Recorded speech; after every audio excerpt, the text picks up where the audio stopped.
The Middle Ages are one of the most fascinating, and at the same time, darkest periods in human history.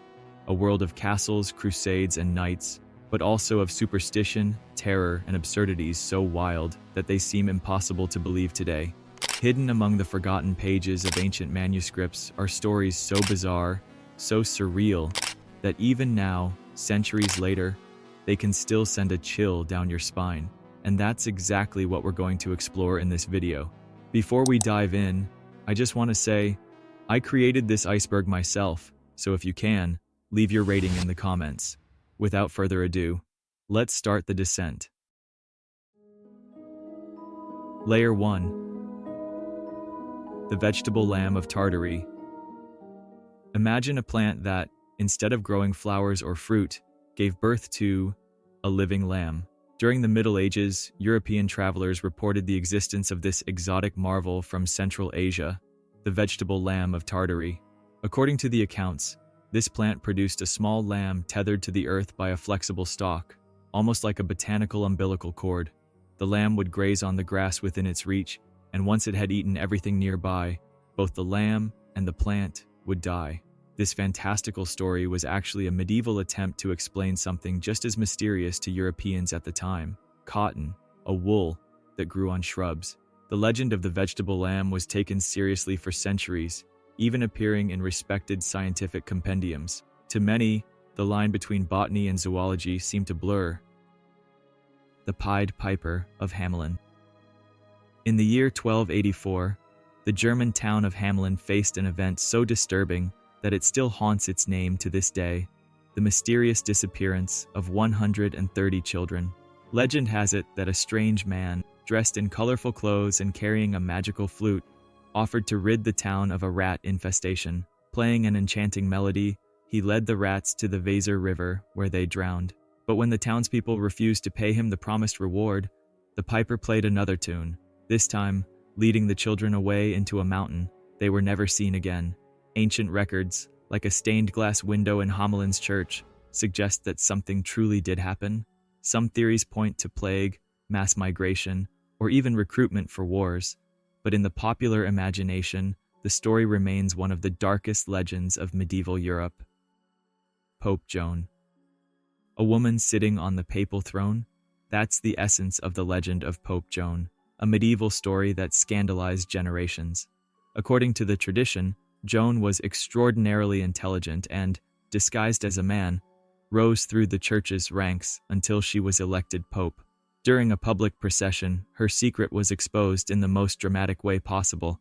She went into labor right in the middle of the street. The versions of the story vary. In some, Joan and her child were stoned to death. In others, she was exiled to live out her days in penance. Even though there are no official Vatican records confirming her existence, the myth of Pope Joan endures, a powerful reminder of how fear and prejudice shaped historical narratives. The Glass King, Charles VI of France. Imagine being a king and living every day terrified that you might shatter into 1,000 pieces. That was the fate of Charles VI of France, better known as Charles the Mad. During his periods of madness, Charles believed that his body was made of glass. He wore specially reinforced clothing sewn with iron rods and avoided physical contact at all costs, terrified that even the slightest touch would break him. His fragile mental state plunged France even deeper into the chaos of the 100 Years' War. Today, the glass delusion is recognized as a rare form of psychotic disorder. But back in the Middle Ages, to the people of France, Charles VI was simply seen as a cursed monarch. Layer 2. The Cadaver Synod. In the year 897 after Christ, the Catholic Church staged one of the most macabre episodes in its history, the Cadaver Synod. Pope Stephen VI ordered the corpse of his predecessor, Pope Formosus, to be exhumed. The decaying body was dressed in papal robes, seated on a throne, and put on trial in an ecclesiastical court. A deacon was appointed to speak on behalf of the dead pope, while Formosus was accused of illegally assuming the papacy. The trial ended in the only way it could: guilty. Afterward, the corpse was stripped of its vestments. 3 fingers from the right hand were cut off, and the body was thrown into the Tiber River. The scandal was so enormous that Pope Stephen VI quickly lost support, was imprisoned, and ultimately strangled to death in his cell. The Cadaver Synod remains one of the most disturbing moments in the history of the Church. The meowing nuns. Imagine entering a convent to pray and being greeted by dozens of nuns, meowing like cats. It sounds like a joke, but it actually happened. In the 15th century, at a convent in France, one nun suddenly began meowing during prayers. Soon, the behavior spread like wildfire. Dozens of nuns were meowing in unison for hours at a time. The situation became so disruptive that it alarmed the nearby village, where the sounds were interpreted as signs of demonic possession or witchcraft. Civil authorities intervened, sending soldiers to the convent with clear orders: either stop or face public flogging. Interestingly, the mere threat was enough. The meowing stopped almost immediately. Today, this bizarre episode is considered one of the earliest recorded cases of mass hysteria in European history. Saint Guinefort, the Holy Dog.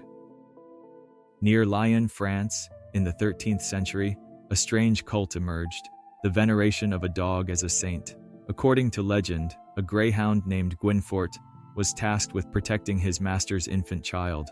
One day, the man returned to find the cradle empty, and Guinefort covered in blood.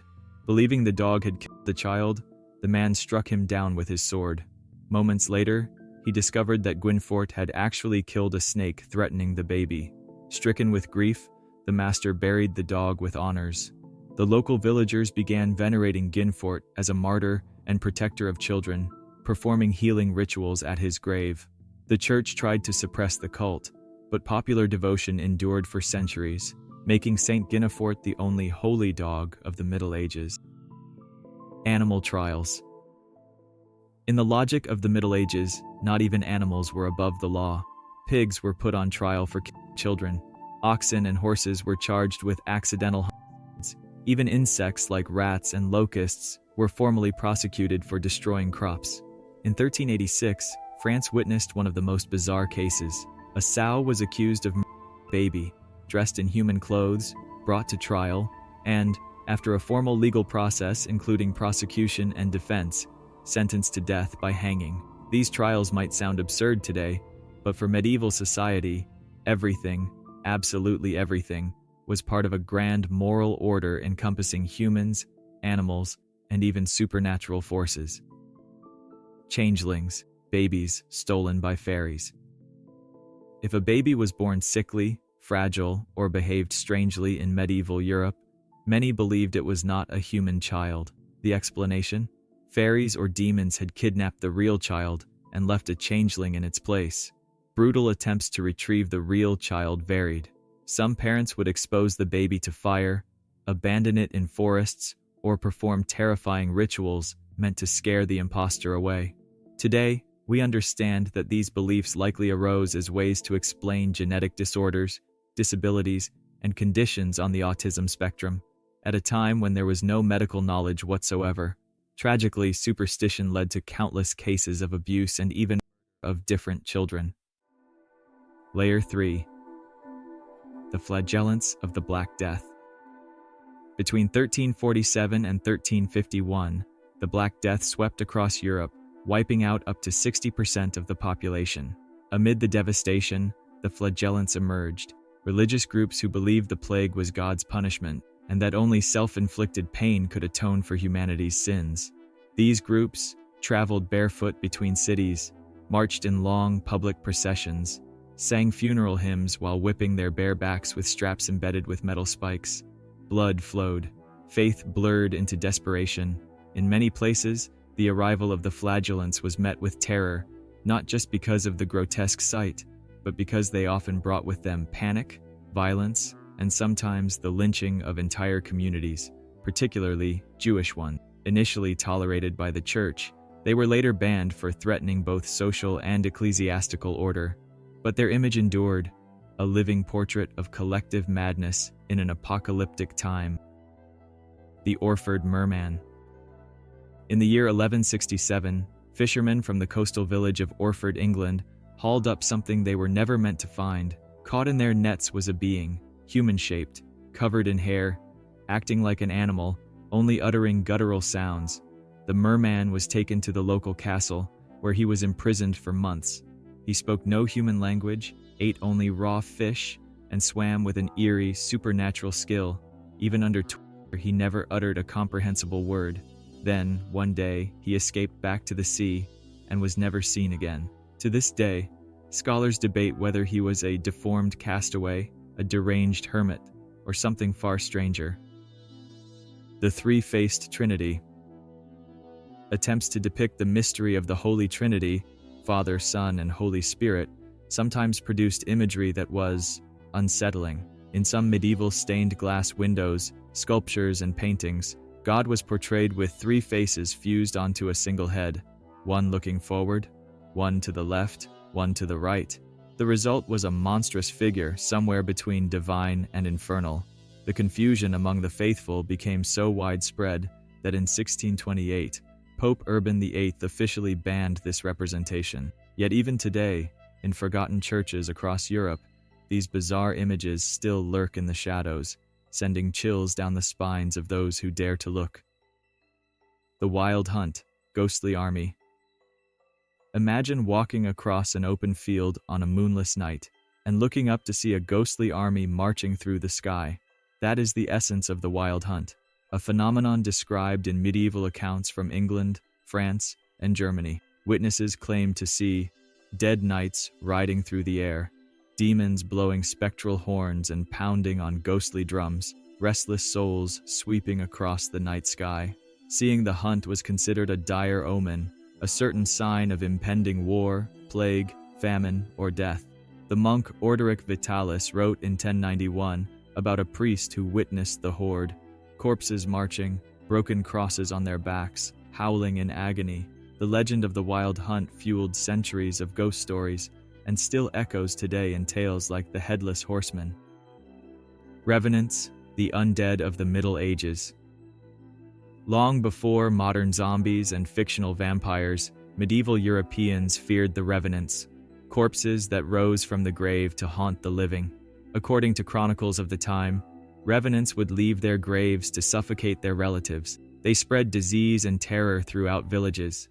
Their exhumed bodies were often swollen, red, and sometimes even bleeding, signs which, to medieval eyes, suggested post-mortem activity.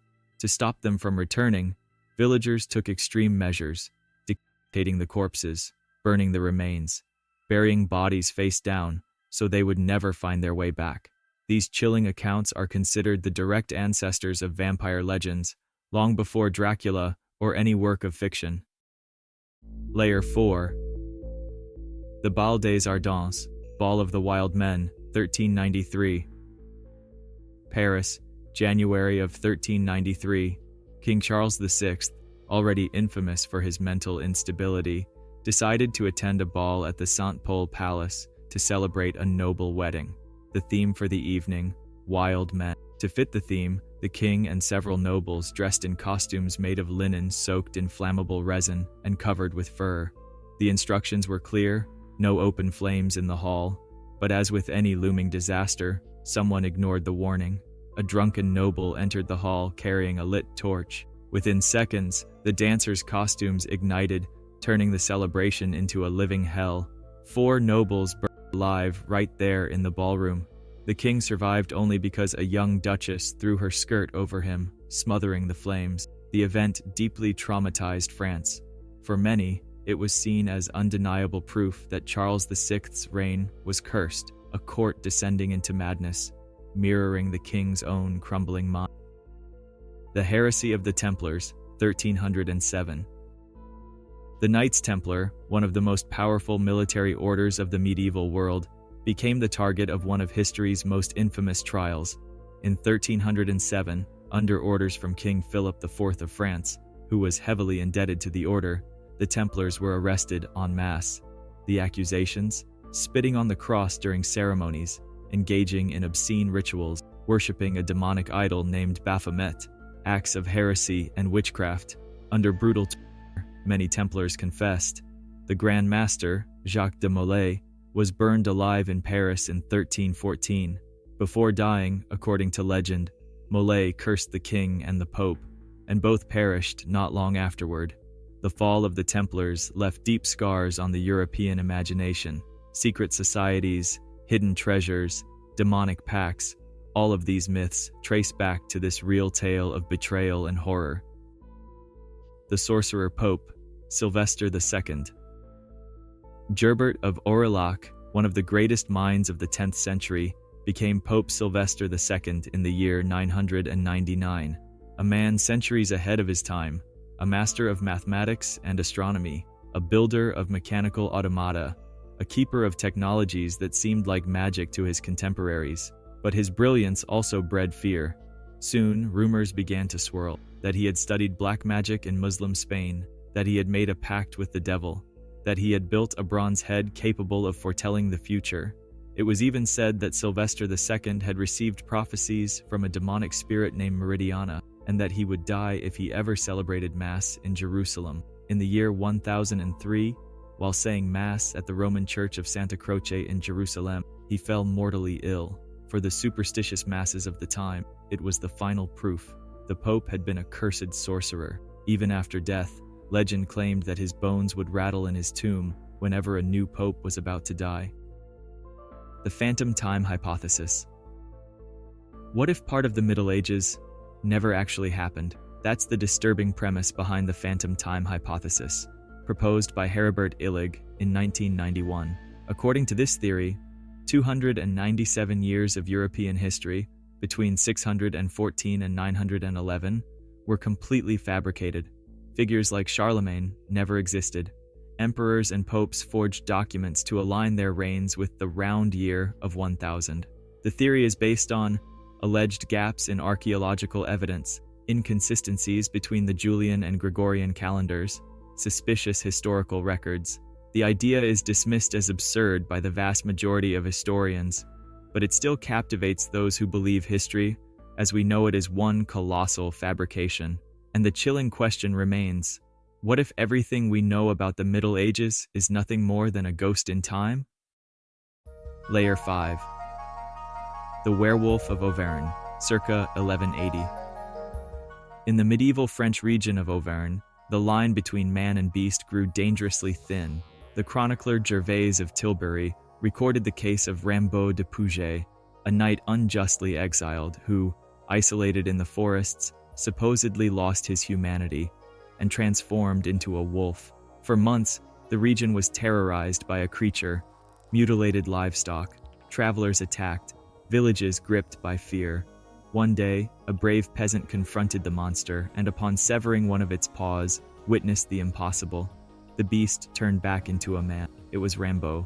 Ashamed and overwhelmed with guilt, he reportedly confessed his curse publicly. For medieval people, lycanthropy was not mere legend. It was a real curse, seen as divine or demonic punishment. Cannibalism at Macabre, First Crusade, 1098. The First Crusade, often celebrated as a holy war, hides monstrous episodes few dare to remember. After the siege of Macabre in Syria in 1098, the Crusaders, starving and desperate, resorted to the unthinkable, cannibalism. Contemporary chronicles describe Muslim corpses skinned and cooked, human carcasses roasted on makeshift spits, soldiers feeding not only on the dead but also on dogs and the remains of their enemies. The chronicler Radulf of Caen admitted, "Our people did not hesitate to eat not only dead Turks and Saracens but also dogs." Although later efforts tried to downplay the horror by claiming only the poor and desperate committed these acts, the stain on the crusade was indelible. The Holy War had revealed humanity's darkest depths. Gilles de Rais, the child-slaying knight. Gilles de Rais was a war hero, a companion of Joan of Arc, and one of the first documented serial killers in history. After retiring from his military career, he withdrew to his castles in Brittany, where his true nature emerged. Between 1432 and 1440, Gilles de Rais abducted dozens, perhaps hundreds, of peasant children, abused, tortured, and murdered his victims in occult rituals, attempted to summon demons in exchange for gold and power. Within his castles, Horrors unfolded in brutal spectacles. Children were lured in, mutilated, killed, and sometimes their remains were used in grim invocations. Following public accusations, Gilles was tried and condemned. He was hanged and burned before a crowd in 1440. His story later inspired the legend of Bluebeard, the wife-murdering nobleman, but the true history is far more horrific than any fairy tale. At this depth, there are no more illusions. The Middle Ages were not just a time of knights in shining armor and majestic castles. They were also an age of absolute despair, of hunger that drove people to barbarism, of faith twisted into madness, and of horrors lurking within the shadows of stone fortresses. Here, in the deepest layers of the iceberg, we glimpse what humanity is capable of when plunged into fear, ignorance, and the most brutal kind of desperation.